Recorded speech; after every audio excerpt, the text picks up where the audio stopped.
우리 앞뒤 좌우로 한번 인사하실까요? 오늘도 행복한 하루, 행복한 추석 되십시오 라고 인사하실까요? 여러분, 정신의학자 아론백이라는 분이 있어요. 이분이 환자들을 치료하다가 의문을 하나 가집니다. 같은 증상을 가지고 똑같이 치료를 해주는데 왜 사람마다 결과가 다른가? 그런 고민에 빠지게 돼요.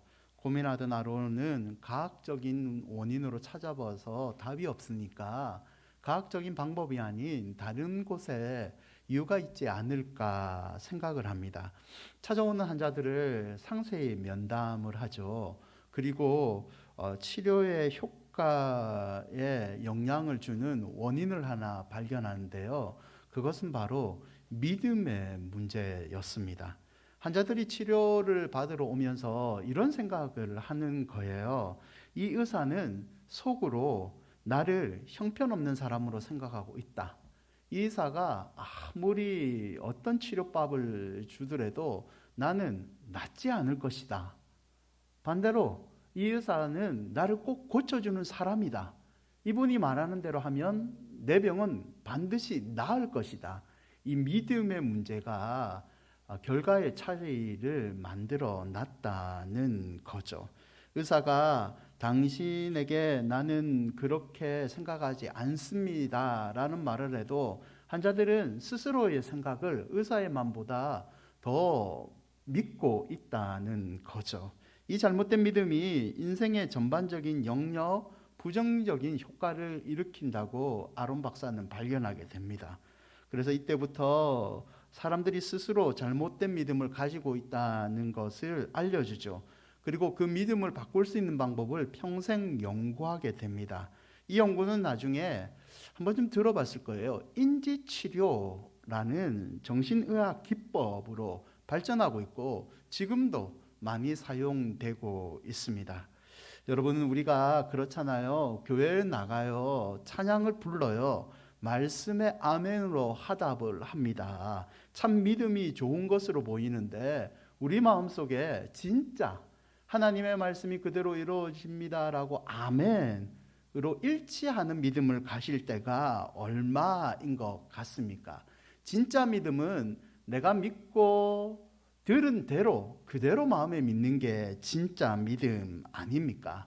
여러분은 그런 믿음대로 살아가고 계십니까? 갈등할 줄 알았어요. 왠지 그래도 감사해요. 반응을 조금이라도 해줘서. 여러분, 오늘 본문의 예수님은 베데스다 목가에서 38년 된 병자를 고치세요. 그리고 예수님은 이 갈릴리 바다 건너편으로 가십니다.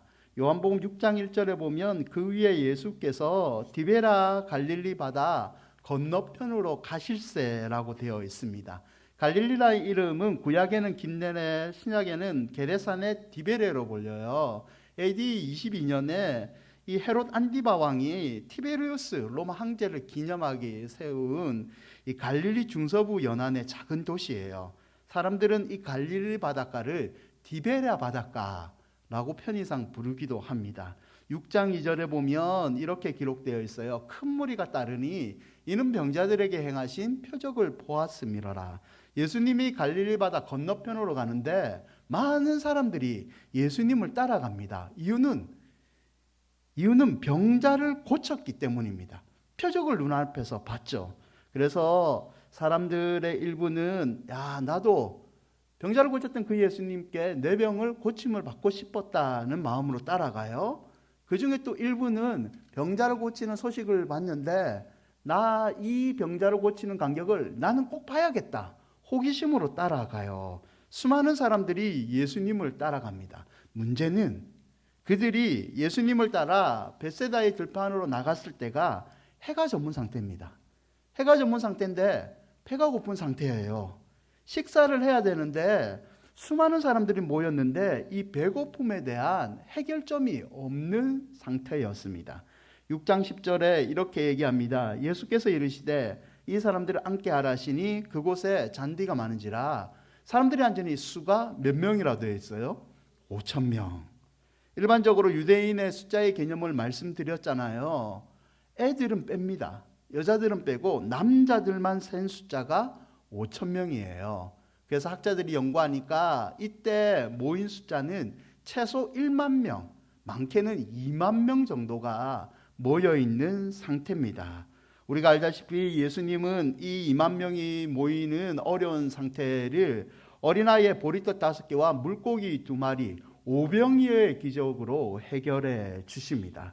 여러분, 오늘은 말씀을 통해 오병이어의 기적에 초점을 맞추기보다는 오병이어의 가정이 일어났던 그 시점에 초점을 맞추고 은혜를 나누고자 합니다.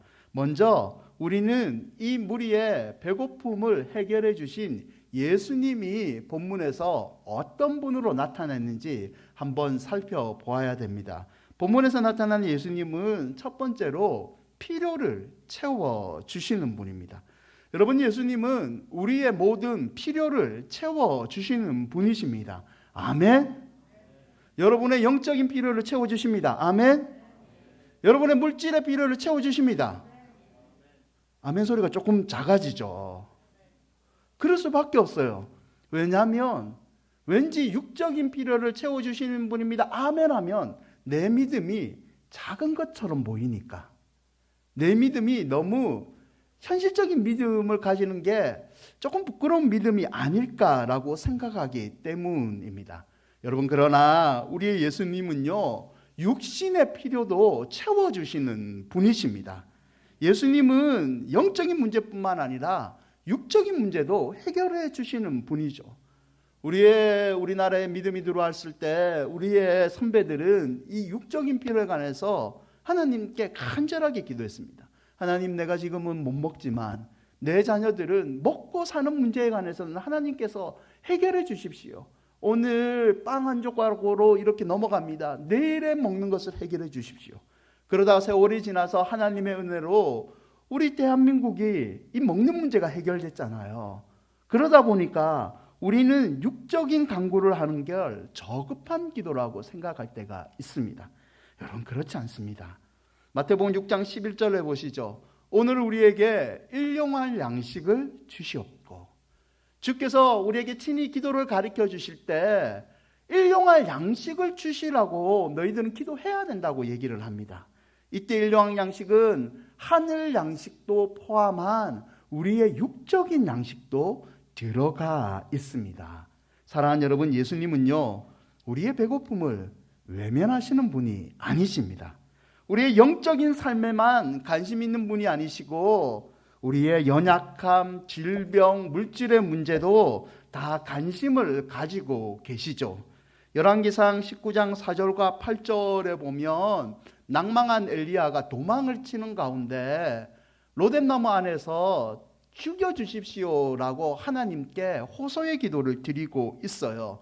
그때 내 조상보다 낫지 못하니이다 하고 뒤에 보시면 엘리야가 하나님께 로뎀나무 앞에 쉬고 있을 때 하나님께서 엘리야를 회복시키는 과정을 보세요. 그에게 이르되 일어나서 먹으라 하는지라. 본즉 머리맡에 숯불에 구운 떡과 한 병 물이 있더라. 이에 먹고 마시고 다시 누웠더니 여호와의 천사가 또다시 어루만지며 이르되 일어나 먹으라. 내 갈 길을 다 가지 못할까 하노라 하는지라. 먹고 마시고 그 음식물에 힘을 의지하여 40주 40야를 가서 하나님의 산 호렙에 이르러라. 도망친 엘리야를요, 하나님께서 회복시키는데 그 순서의 첫 번째가 뭐냐면 먹고 마시고 육신의 필요를 채워주십니다. 육신의 필요를 채워주신 다음에 하나님의 산 호렙에 부르시고 엘리야에게 다시 사명을 부어주셨다는 거죠. 누가복음 24장 30절과 32절에 보면 엠마오로 도망치는 제자들에게 예수님이 나타나세요. 그들에게 부활하신 예수님을 보여주시고 사명을 주세요. 근데 그 시작점이 뭐냐면 그들과 함께 음식을 잡수실 때에 주께서 육신의 필요를 채워주시고 부활하신 주님을 깨닫게 하시고 제자들에게 사명을 다시 부어주셨다는 거죠. 사랑하는 여러분, 예수님께서 오늘 친히 빈들에 가득 찬 무리들의 배고픔을 먼저 해결해 주셨습니다. 배고픔을 해결해 주시고 주님이 우리의 인생의 모든 문제를 해결하시는 하나님의 아들이심을 보여주셨습니다. 동일하게 우리의 배고픔, 우리의 육신의 문제를 해결해 주시는 분은 오직 예수 그리스도밖에 없다는 것을 기억하시는 이 주일이 되시기를 바랍니다. 두 번째 본문에서 말하고 있는 예수 그리스도는 먼저 아시는 분이십니다. 우리 6장 5절을 요한복음 6장 5절을 한 번 더 함께 읽으실까요? 예수께서 눈을 들어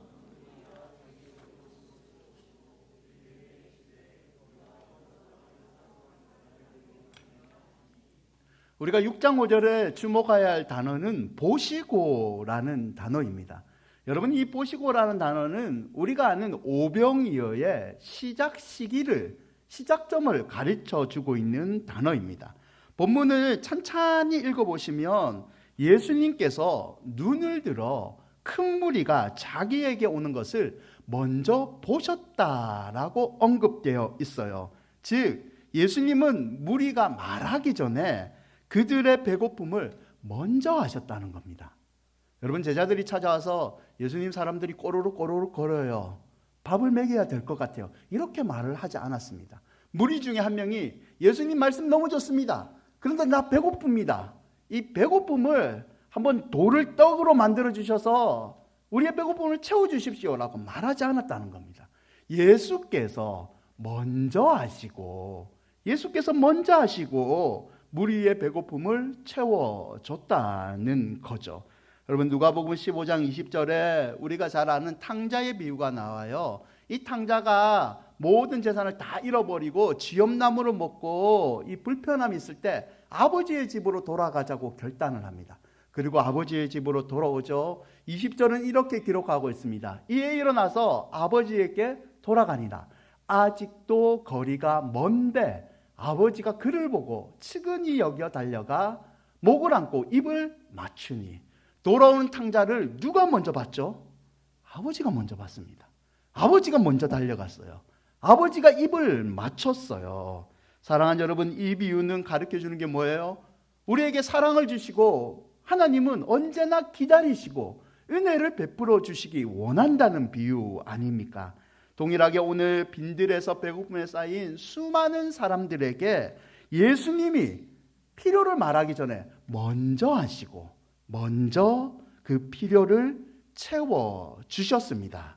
야고보서 1장 5절을 보시죠. 너희 중에 누구든지 지혜가 부족하거든 모든 사람에게 후히 주시고 꾸짖지 아니하시는 하나님께 구하라. 그리하면 주시리라. 아멘. 하나님께서 후히 주시고 꾸짖지 아니하시는 하나님께서 우리에게 부족한 지혜를 채워 주실 줄 믿습니다. 여러분, 이 말씀 가운데는 전제되어 있는 게 하나 있어요. 하나님께서는 우리의 부족한 것을 아시고 있다는 겁니다. 하나님께서는 찾아오시면 풍성한 은혜를 먼저 준비하고 계신다는 말씀이 전제되어 있습니다. 그러므로 후히 주시고 꾸짖지 아니하시는 먼저 준비하시는 그 하나님을 만나시기를 바랍니다. 여러분, 6장 5절을 다시 보시면 예수께서 눈을 들어 큰 무리에게 자기가 오는 것을 보시고 빌립에게 이르시되 우리가 어디서 떡을 사서 이 사람들을 먹이겠느냐 하시니. 잠깐 살펴본 것처럼 예수님은 우리의 필요를 먼저 하시고 충분히 그 배고픔을 해결해 주시는 분이십니다. 그럼에도 불구하고 이 사람들을 먹이겠느냐 하시니, 예수님은 이 문제를 제자들과 의논을 하십니다. 예수님 혼자 충분히 해결해 주실 수 있는 분입니다. 그런데 왜 예수님은 제자들과 이 문제를 의논을 했을까요? 그 이유를 요한복음 6장 6절에서는 이렇게 설명을 하고 있어요. 이렇게 말씀하심은 친히 어떻게 하실지를 아시고 빌립을 시험하고자 하심이라. 예수님 혼자 충분히 배고픔의 문제를 해결할 수 있지만 예수님은 제자들의 믿음을 시험하고자 하셨습니다. 마태복음 14장 15절에 같은 사건을 마태는 이렇게 그때 상황을 설명합니다. 저녁이 되매 제자들이 나와 이르되 이곳은 빈들이요 때도 이미 저물었으니 무리를 보내어 마을에 들어가 먹을 것을 사 먹게 하소서. 지금 상황은 해가 이미 저문 빈들입니다. 모인 숫자는 2만 명이죠. 이때 예수님은 자신이 혼자 해결할 수 있었지만 제자들의 믿음의 태도를 보고자 하셨던 겁니다. 그럼 제자들은 어떤 반응을 보였을까요? 첫 번째는 빌립의 반응인데요. 우리 6장 7절 말씀인데 요한복음 6장 7절을 함께 한번 읽어볼까요? 빌립이 대답하되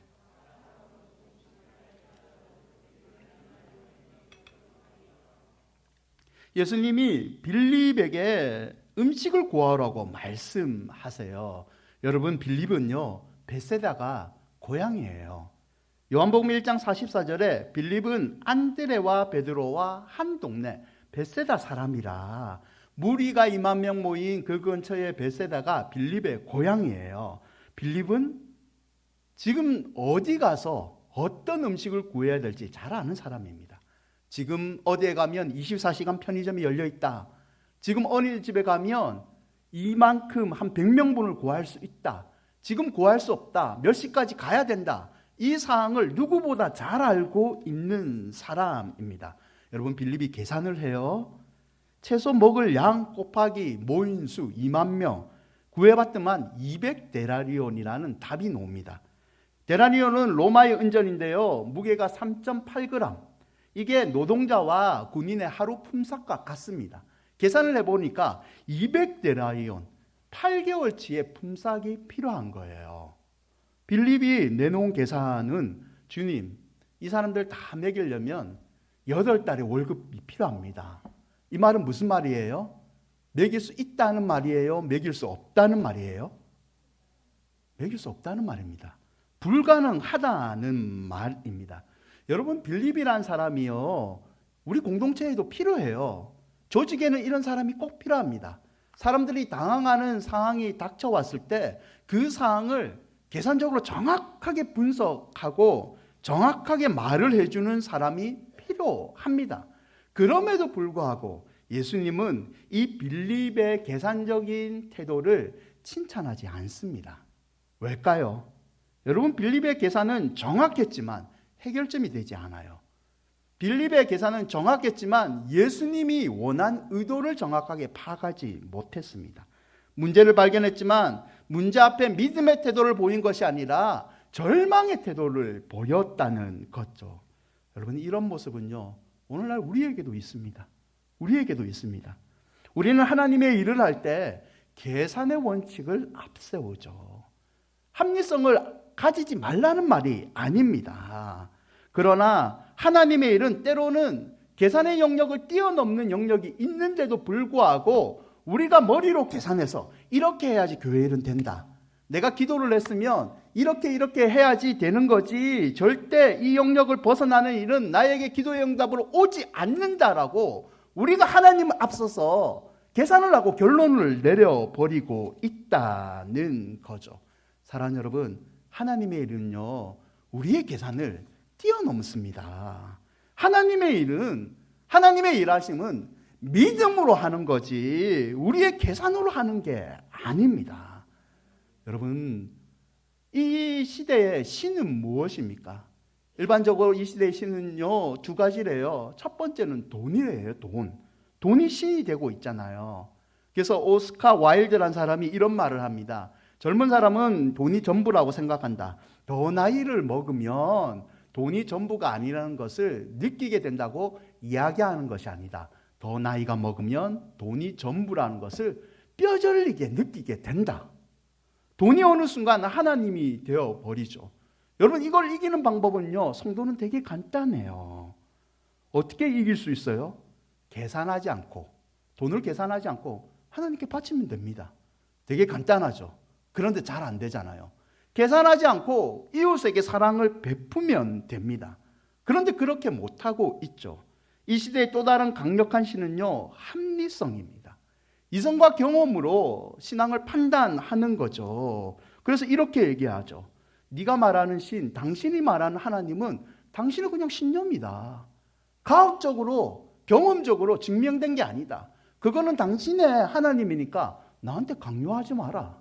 나는 합리적인 것 믿지 당신이 말하는 비과학적인 것을 믿지 않는다.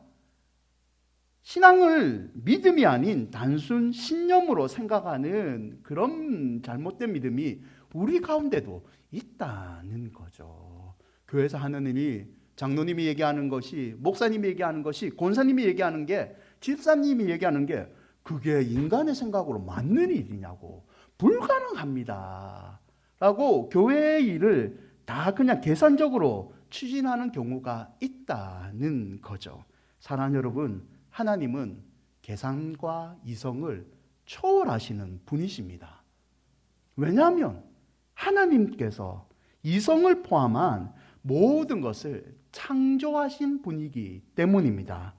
히브리서 11장 6절을 보시죠. 믿음이 없이는 하나님을 기쁘시게 하지 못하나니 하나님께 나아간 자는 반드시 그가 계신 것과 또한 그가 자기를 찾는 자들에게 상 주시는 이심을 믿어야 할지니라. 히브리서에서 분명히 얘기하잖아요. 하나님께 복을 받고 싶으냐? 하나님께 상을 받고 싶으냐? 그러면 믿음을 가져라. 믿음이 없이는 하나님을 기쁘시게 못하나니. 오늘 빈들에서 예수님도 이런 태도를 제자들에게 원하신 거예요. 불가능한 거 다 안다. 2만 명 먹일 수 없는 거 다 안다. 계산하지 마라. 그럼에도 불구하고 믿음으로 나에게 얘기해라. 그러면 내가 기적을 베풀어 주겠다. 사랑하는 여러분, 하나님의 일을 믿음으로 하시기를 바랍니다. 그리할 때 먼저 하시는 하나님께서 우리의 모든 필요를 채워 주실 줄 믿습니다. 두 번째 제자들의 반응은요, 안드레입니다. 여러분, 안드레는 빌립보다 적극적인 사람인 것 같아요. 6장 9절인데요. 요한복음 6장 9절을 우리 함께 읽어볼까요? 여기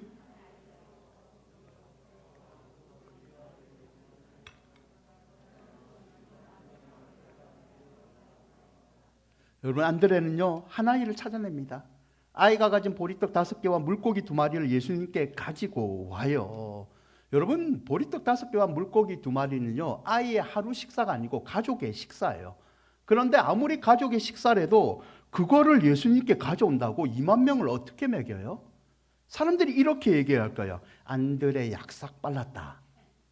저거 가지고 예수님하고 지하고 둘이 먹으려고 한다, 몰래. 이런 생각을 하지 어떻게 배고픔의 문제를 해결한다는 대안이 될 수 있겠습니까? 여러분, 그럼에도 불구하고 안드레는 예수님에게 가져옵니다. 안드레는 예수님께 가져와요. 객관적으로 생각해 봤을 때 빌립이 더 합리적인 사람입니다. 목사님, 그런 거 교회에서 안 하는 게 맞습니다. 그게 우리 경험상으로 맞습니다. 이게 말하는 게 더 합리적일 수 있습니다. 그럼에도 불구하고 예수님은 오늘 누구를 통해서 오병이의 기적을 이루어 가십니까? 빌립입니까?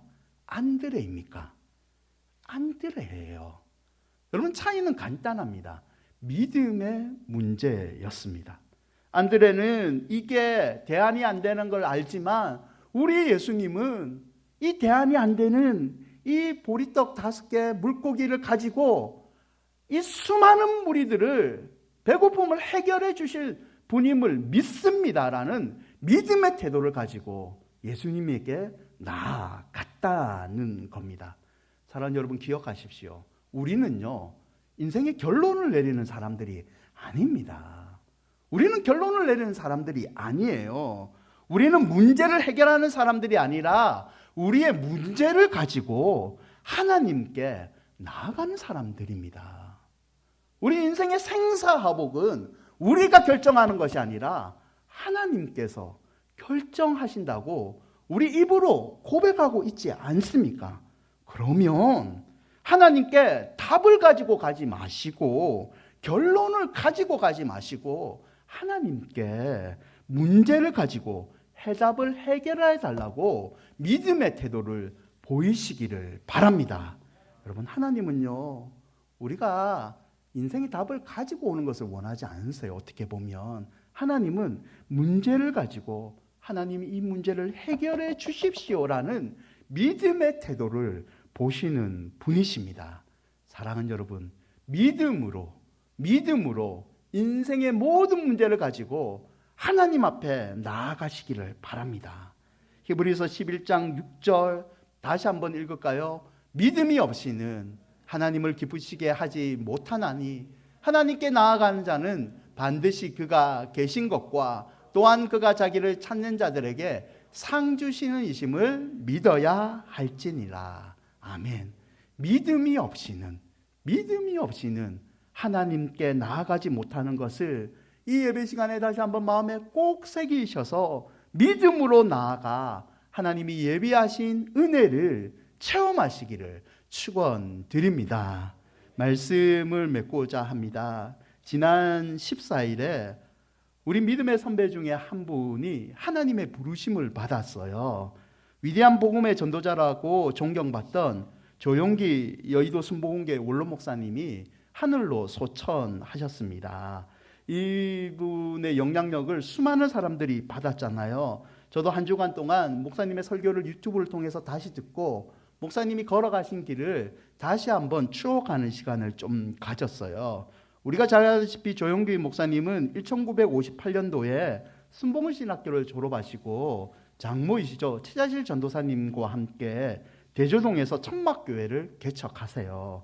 오중복음, 산중축복, 4차원의 영성으로 78만 명이라는 단일교 역사상 최고의 성도를 모으는 폭발적인 부흥을 일으키셨죠. 그리고 2008년 5월에는 당시 세습의 문제로 시끄러웠던 한국교회에 신선한 충격을 줍니다. 자신의 아들에게 이 수만 명이 모이는 교회를 세습한 것이 아니라 영적인 아들에게 민주적인 투표를 거쳐서 이용훈 목사님을 후임으로 세우고 여의도 순복음교회 원로 목사님으로 추대가 되시죠. 조용기 목사님은 빌리그람 목사님과 함께 세계적인 복음 전도자로 하나님께 쓰임을 받습니다. 그리고 복음을 전할 뿐만 아니라 우리 교회도 쓰고 있죠. 구역조직이라는 핵심 원리, 성령운동, 철야예배, 한국교회 신선한 도전을 주셨어요. 그리고 단순히 교회가 교회만 머물러서는 안 된다는 하나님의 사명으로 굿피플과 사랑과 행복 나누재단, 국민일보, 신장병 어린이 돕기 운동 등 전 분야에서 구원의 사역을 이루셨죠. 이 국민일보가 여러 가지 기사를 내중했는데 그 중에 2020년 6월 7일 주일 예배에 목사님이 했던 설교를 기사로 냈어요. 그 기사의 설교 내용으로 오늘은 마무리하고자 합니다. 이런 설교를 하셨어요. 하나님의 응답은 하나님의 때, 하나님의 방법으로 이루어집니다. 그러므로 우리는 하나님의 때, 하나님께서 이루실 것을 기다려야 합니다. 반드시 응답이 다가올 때까지 하나님께 간절히 기도해야 합니다. 하나님께 간절하게 기도하다 보면 어느 순간 마음속에 든 의심이 갑자기 안개처럼 사라져 버리고 마는 것입니다.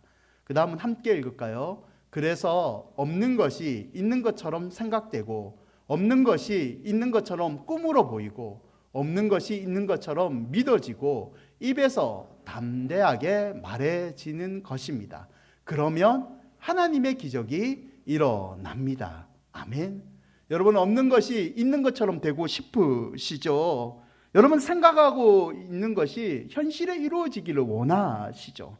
그러면 믿음을 가지십시오. 믿음으로 하나님께 나아가십시오. 그러면 하나님의 꿈이 여러분의 삶 가운데 기적으로 나타나질 줄 믿습니다.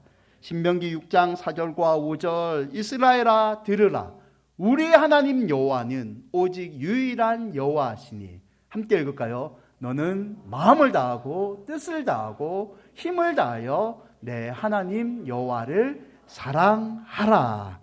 아멘. 아무쪼록 오늘 우리의 모든 필요를 먼저 하시고 먼저 채워주시는 그 하나님께 믿음으로 나아가서 승리하시는 여러분이 되시기를 주님의 이름으로 축원드립니다. 우리 찬양하실까요? 주 안에 있는 나에게.